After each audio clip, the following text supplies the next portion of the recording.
Friday will mark 10 years of dictator Kim Jong Un's rule over North Korea. It's been a decade where the isolated country has acquired nuclear weapons capable of striking the United States, but where its people have paid the ultimate price. Widespread food shortages and an already weak economy devastated by the coronavirus pandemic. Here's more on the third generation of the Kim family to rule what is arguably the world's most closed-off country. With his floppy hair and babyish features, Kim Jong Un was subject to ridicule when the politically inexperienced 27-year-old took over North Korea in December 2011, following the sudden death of his father, Kim Jong Il. However, Kim has shown ruthless skill in cementing his family's brutal grip on the world's only hereditary communist dynasty. In those 10 years, he's led North Korea from isolated Stalinist enclave to a nuclear power with a million-strong army that commands the attention of the world's most powerful leaders and remains a constant threat to regional stability. Let's move forward for our final victory. Most likely born in 1983 or 1984, Kim Jong Un is the third and youngest of Kim Jong-il's sons.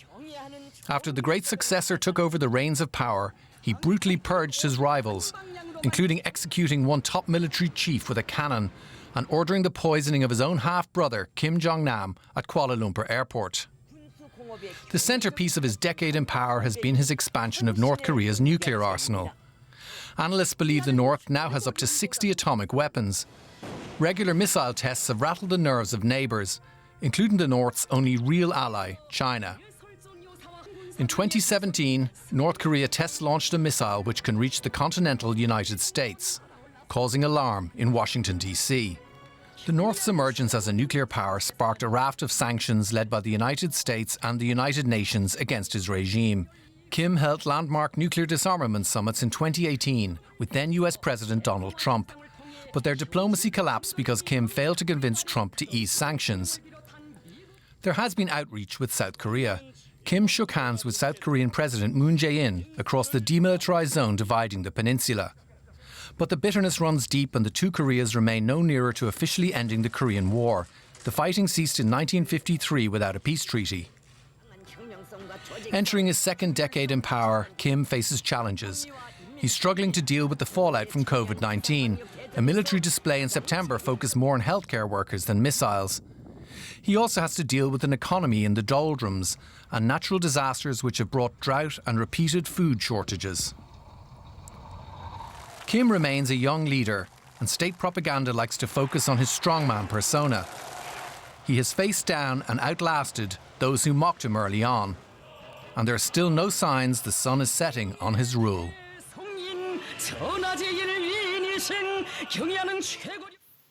And joining me now for more is John Delirie from Yonsei University in Seoul. His research looks at China, the United States, and North Korea. John, how would you sum up 10 years of Kim Jong-un's rule?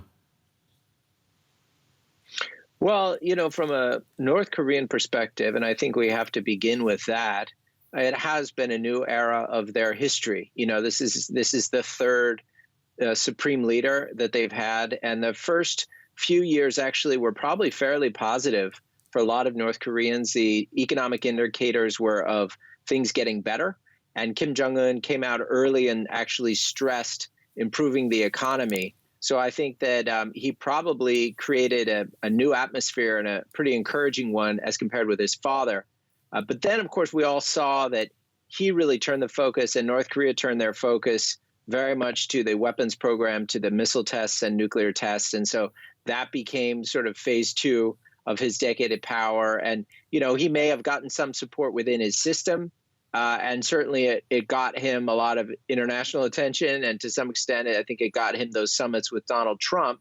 And so that was probably at some level good publicity in a strange way. But at the same time, that economic progress really started to fall apart and backtrack. And so now I think maybe North Koreans would see themselves as almost being back to square one, a little bit like where they started 10 years ago.